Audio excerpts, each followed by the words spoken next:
ವೀಕ್ಷಕರೇ, ಬಿಡದಿ ಟೌನ್ಶಿಪ್ ವಿಚಾರಕ್ಕೆ ಸಂಬಂಧಪಟ್ಟಂತೆ ಹಲವಾರು ಗೊಂದಲಗಳು ಉಂಟಾಗಿರುವಂಥದ್ದು. ಈ ವಿಚಾರಕ್ಕೆ ಸಂಬಂಧಪಟ್ಟಂತೆ ರೈತರು ಸಾಕಷ್ಟು ಪ್ರತಿಭಟನೆಯನ್ನ ನಡೆಸ್ತಾ ಇದ್ದಾರೆ. ಬಿಡದಿಯಲ್ಲಿರುವಂತಹ ಭೂಮಿಯನ್ನ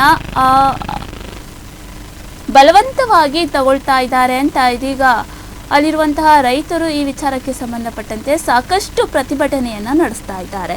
ಈ ವಿಚಾರಕ್ಕೆ ಸಂಬಂಧಪಟ್ಟಂತೆ ನಿಖಿಲ್ ಕುಮಾರಸ್ವಾಮಿ ಹಾಗೆ ಕುಮಾರಸ್ವಾಮಿ ಇವರು ಕೂಡ ಆರೋಪವನ್ನ ಮಾಡ್ತಾ ಇದ್ರು. ರಾಜ್ಯ ಸರ್ಕಾರದ ಪ್ರಸ್ತಾಪ ಮಾಡಿರುವಂತಹ ಬಿಡದಿ ಸಮಗ್ರ ಟೌನ್ಶಿಪ್ ಯೋಜನೆಗಾಗಿ ನಡೀತಾ ಇರುವಂತಹ ಬಲವಂತದ ಭೂಸ್ವಾಧೀನ ಪ್ರಕ್ರಿಯೆ ವಿರೋಧವನ್ನ ಮಾಡಿ ಇದೀಗ ಬಿಡದಿ ಭಾಗದ ರೈತರು ಬೃಹತ್ ಪತ್ರ ಚಳುವಳಿಯನ್ನ ಆರಂಭ ಮಾಡ್ತಾ ಇದ್ದಾರೆ.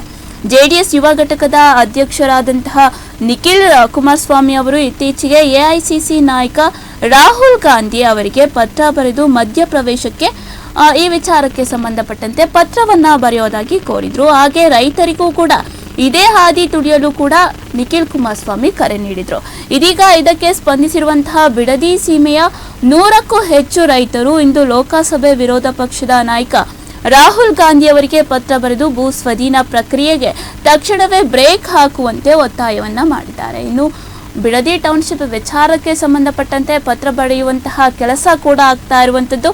ಇನ್ನು ನಿಖಿಲ್ ಕುಮಾರಸ್ವಾಮಿ ಬಿಡದಿ ಟೌನ್ಶಿಪ್ ವಿಚಾರಕ್ಕೆ ಸಂಬಂಧಪಟ್ಟಂತೆ ಒಂದಿಷ್ಟು ಪ್ರಮುಖ ಆರೋಪಗಳನ್ನ ಏನೇನು ಕೊಡ್ತಾ ಹೋಗ್ತಾ ಇದ್ದಾರೆ ಅಂತ ನೋಡೋದಾದ್ರೆ, ಕಾಯ್ದೆ ಉಲ್ಲಂಘನೆ ಕೊಡ್ತಾ ಇರುವಂತದ್ದು. ಮೊದಲನೇದಾಗಿ ಕಾಯ್ದೆ ಉಲ್ಲಂಘನೆಯನ್ನ ಕೊಡ್ತಾ ಇದ್ದಾರೆ.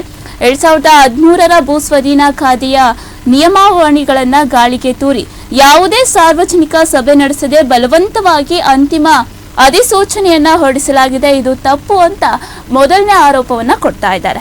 ಇನ್ನು ಎರಡನೇದಾಗಿ ಬಡ ರೈತರಿಗೆ ಅನ್ಯಾಯ ಮಾಡ್ತಾ ಇದೆ ರಾಜ್ಯ ಕಾಂಗ್ರೆಸ್ ಸರ್ಕಾರ. ಇದರಿಂದ ಬಾಧಿತರಾಗ್ತಾ ಇರುವಂತಹ 82%ಕ್ಕೂ ಹೆಚ್ಚು ಮಂದಿ ಸಣ್ಣ ಹಿಡುವಳಿದಾರರು, ದಲಿತರು ಮತ್ತು ಹಿಂದುಳಿದ ವರ್ಗದವರಾಗಿದ್ದಾರೆ. ಅಂತವರ ಭೂಮಿಯನ್ನ ನೀವು ಕಸಿದುಕೊಳ್ತಾ ಇರುವಂತದ್ದು ತಪ್ಪು ಅಂತ ಎರಡನೇದಾಗಿ ಕೊಡ್ತಾ ಇರುವಂತಹ ಆರೋಪ.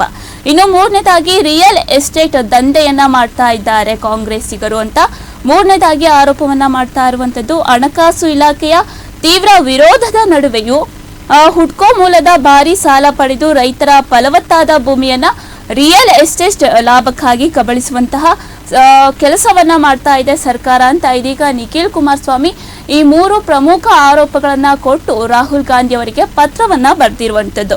ಇನ್ನು ರೈತರ ಈ ಪತ್ರ ಚಳುವಳಿಯ ಮೂಲಕ ಹೋರಾಟ ಮತ್ತಷ್ಟು ಇದೀಗ ತೀವ್ರಗೊಂಡಿರುವಂತದ್ದು ಬಿಡದಿ ಟೌನ್ಶಿಪ್ ವಿಚಾರದಲ್ಲಿ. ಇನ್ನು ಸರ್ಕಾರ ಕೂಡಲೇ ಅಧಿಸೂಚನೆ ಹಿಂಪಡೆಯದಿದ್ದರೆ ಜೂನ್ 21ರಂದು ಹಳ್ಳಿಗಳಲ್ಲಿ ಬೃಹತ್ ಪಾದಯಾತ್ರೆಯನ್ನ ನಡೆಸಿ ವಿಧಾನಸೌಧಕ್ಕೆ ಮುತ್ತಿಗೆ ಹಾಕಲಾಗುವುದು ಅಂತ ಜೆಡಿಎಸ್ ಮತ್ತು ರೈತ ಮುಖಂಡರು ಎಚ್ಚರಿಕೆಯನ್ನ ನೀಡಿದ್ದಾರೆ ರಾಜ್ಯ ಕಾಂಗ್ರೆಸ್ ಸರ್ಕಾರಕ್ಕೆ.